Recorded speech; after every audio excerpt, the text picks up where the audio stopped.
warahmatullahi wabarakatuh. Alhamdulillahirrabbilalamin. Wassalatu wassalamu asrofil anbiya'i wal mursalin wa ala alihi wa sahbihi ajma'in. Amma ba'd.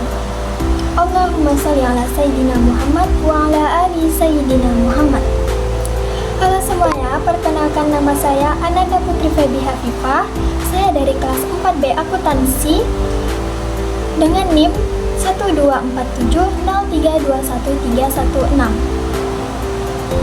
Baiklah, tujuan video ini dibuat untuk memenuhi tugas mata kuliah dari studi hadis yang diampu oleh Ibu Yasir Hayati, SSY/MH. Adapun materi yang akan saya bahas berjudul pembagian hadis mardud karena perawinya tidak adil.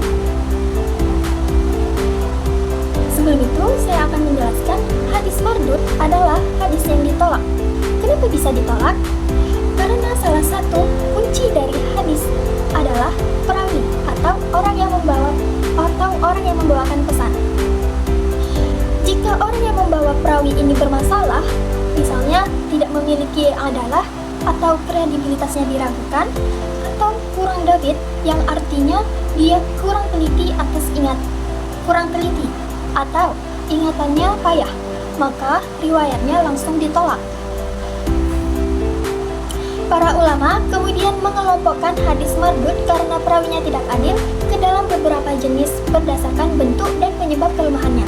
Pada materi ini akan dibahas 6 jenis hadis tersebut, yaitu hadis maudhu, hadis matruk dan hadis munkar, hadis majhul, hadis mubham, dan yang terakhir hadis dhaif.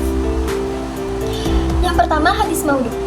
Hadis maudhu atau biasa disebut dengan pemalsuan yang nyata.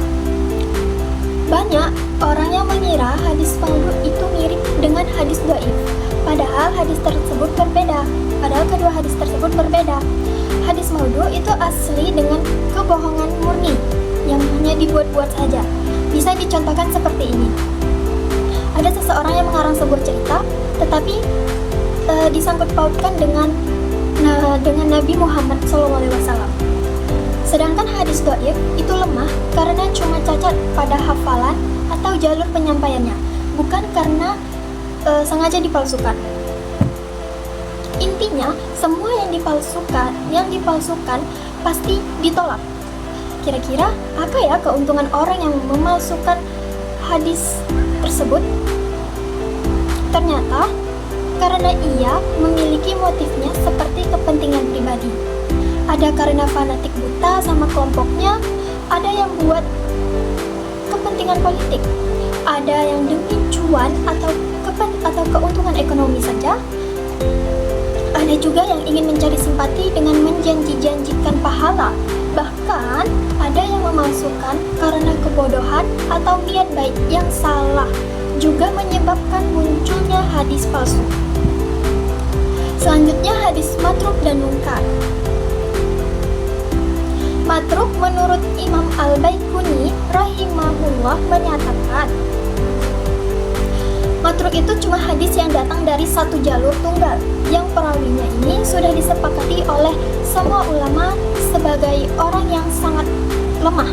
Maka dari itu, secara bahasa artinya yang ditinggalkan. Selanjutnya hadis munkar.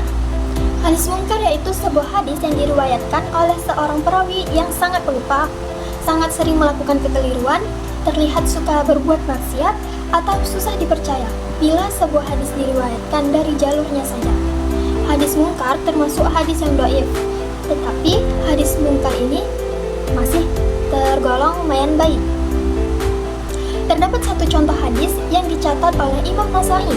Katanya, kalau kita makan kurma muda bersamaan dengan kurma yang matang, itu akan membuat setan marah. Imam Nasai memberikan keterangan bahwa Yahya bin Muhammad bin Qais merupakan seorang perawi hadis yang saleh. Tapi bila sebuah hadis diriwayatkan dari jalurnya saja, maka hadis itu sangat diragukan.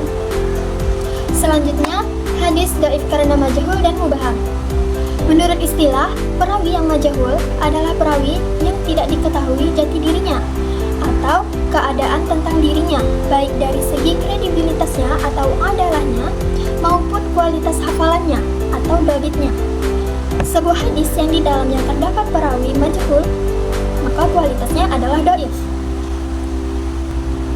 Majhul dipecah menjadi 3 kategori. Yang pertama, majhul ain. Majhul ain ini adalah perawi yang jati dirinya memang tidak diketahui siapa orangnya. Yang kedua, majhul hal. Nama perawinya diketahui tetapi kredibilitasnya tidak teruji. Yang ketiga, mubham. Mubham, nama perawinya sengaja disamarkan sehingga menjadi ambigu. Misalnya dari seorang laki-laki atau dari seorang wanita berkata. Mubham pada perawi menyebabkan perawi itu tidak bisa diketahui apakah terpercaya atau tidak. Hadis mubham tidak mengapa jika pada bagian perawi yang mubham dapat dipastikan jika ia seorang sahabat Nabi. Dan yang terakhir adalah hadis dhaif karena bid'ah. Bid'ah dalam konteks ilmu hadis merujuk pada keyakinan atau amalan baru dalam agama yang tidak memiliki dasar yang kuat dalam syariat, yang kemudian dapat mempengaruhi penilaian ulama terhadap keadilan atau adalah seorang perawi.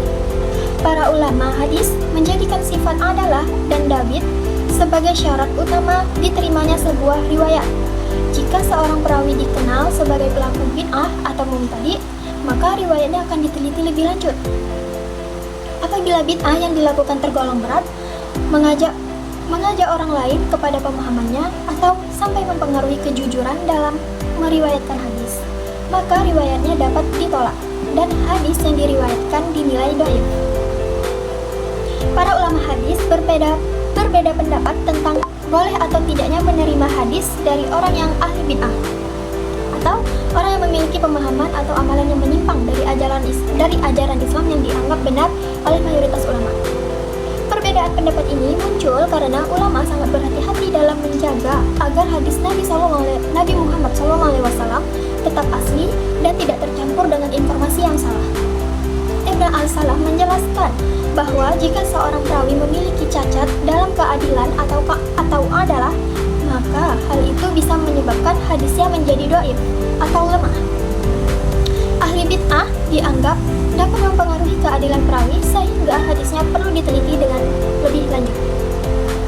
Baik, demikianlah pemaparan materi mengenai pembagian hadis mardud karena perawinya tidak adil yang dapat saya sampaikan.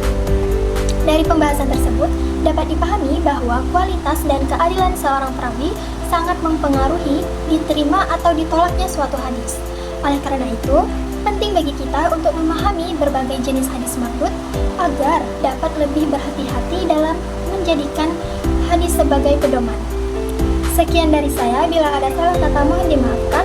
Wassalamualaikum warahmatullahi wabarakatuh.